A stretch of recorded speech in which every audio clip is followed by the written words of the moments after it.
मेरे प्रिय, सुबह तुम जैसे ही सोकर उठे, मैं तुम्हारे बिस्तर के पास ही खड़ा था। मुझे लगा कि तुम मुझसे कुछ बात करोगे।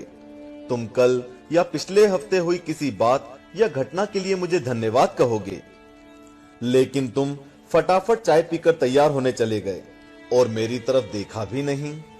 फिर मैंने सोचा कि तुम नहा के मुझे याद करोगे, पर तुम इस उधेड़बुन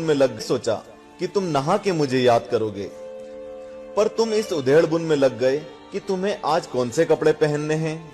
फिर जब तुम जल्दी से नाश्ता कर रहे थे और अपने ऑफिस के कागज इकट्ठे करने के लिए घर में इधर से उधर दौड़ रहे थे, तो भी मुझे लगा कि शायद अब तुम्हें मेरा ध्यान आएगा, लेकिन ऐसा नहीं हुआ। फिर जब तुमने ऑफिस जाने के लिए ट्रेन पकड़ी, तो मैं समझा कि इस खाली समय का उपयोग तुम मुझसे बातचीत और फिर खेलने लग गए अपने मोबाइल में, और मैं खड़ा का खड़ा ही रह गया। मैं तुम्हें बताना चाहता था कि दिन का कुछ हिस्सा मेरे साथ बिताकर तो देखो, तुम्हारे काम और भी अच्छी तरह से होने लगेंगे, लेकिन तुमने मुझसे बात ही नहीं की। एक मौका ऐसा भी आया जब तुम बिल्कुल खाली थे और कुर्सी पर पूरे 15 मिनट यूं ही बैठे रहे, लेकिन तब भी तुम्हें मेरा ध्यान नहीं आया। दोपहर के खाने के वक्त जब तुम इधर उधर देख रहे थे, तो भी मुझे लगा कि खाना खाने से पहले तुम एक पल के लिए मेरे बारे में सोचोगे, लेकिन ऐसा नहीं हुआ। दिन का अब भी काफी समय बचा था।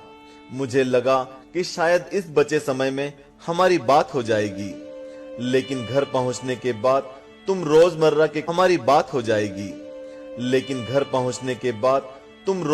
के कामों में व्यस्त हो गए। जब वे काम निपट गए तो तुमने टीवी खोल लिया और घंटों टीवी देखते रहे। देर रात थककर तुम बिस्तर पर आ लेटे। तुमने अपने पत्नी और बच्चों को शुभ रात्रि कहा और चुपचाप चादर ओढ़कर सो गए। मेरा बड़ा मन था कि मैं भी तुम्हारी दिनचर्या का हिस्सा बनूं, तुम्हारे साथ कुछ वक्त बिताऊं। तुमने अपने पत्नी और बच्चों को शुभ रात्रि कहा और चुपचाप चादर ओढ़कर सो गए। मेरा बड़ा मन था कि मैं भी तुम्हारी दिनचर्या का हिस्सा बनूं, तुम्हारे साथ कुछ वक्त बिताऊं, तुम्हारी कुछ सुनूं, तुम्हें कुछ सुनाऊं, कुछ मार्गदर्शन करूं तुम्हारा, ताकि तुम्हें समझ आए कि तुम किस लिए इस धरती पर आए हो और किन कामों में उलझ गए हो।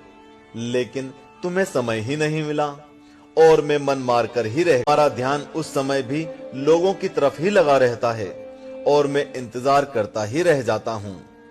खैर, कोई बात नहीं, हो सकता है कल तुम्हें मेरी याद आ जाए, ऐसा मुझे विश्वास है और मुझे तुम में आस्था है। आखिरकार मेरा दूसरा नाम आस्था और विश्वास ही तो है। तुम्हारा पिता परमेश्वर। चूंकि हमने इस वीडियो का टारगेट 1 लाख लाइक्स रखा है, तो बिना देरी किए लाइक का बटन दबा दें और कमेंट बॉक्स में